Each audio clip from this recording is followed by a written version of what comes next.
with, I think, the West, is that this idea of absolute freedom is an insane, it's a very recent idea.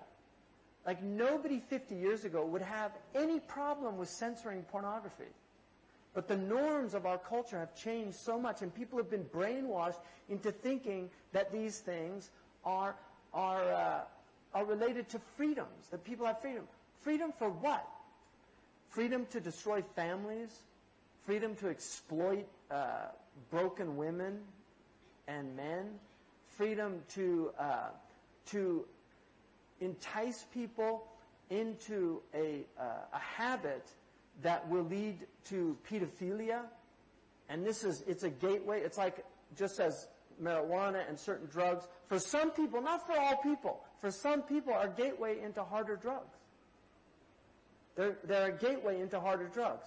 There are people, they know in Las Vegas, because these are the great bean counters. You know, our civilization is a civilization of bean counters, big data, right? And people know, I gave talks in the early 90s about the naked consumer and how they were moving towards this monitoring everything. And I mean, I was reading this stuff in the early 90s. There were books written about what was coming. And it's here now. So they know how many people are going to become addicted to gambling. They know that there's a certain number of people that come into gambling houses and they will become addicts. There's a certain number of people that are going to watch pornography. They will become addicted to it. They know this. One of the things about our religion is it's actually to protect people. Everything that's prohibited is prohibited for your own good. What do they say? This is paternalistic. I'm not a child. I can choose for myself. This is the idea. I'm not a child. I can choose for myself. Let people choose for themselves.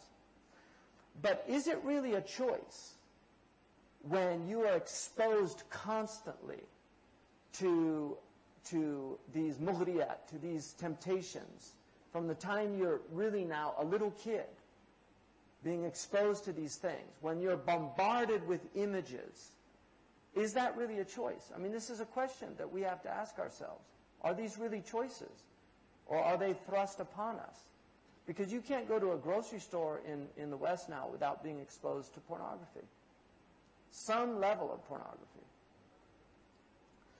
So, you know, this is all of this relates to this idea of extremism.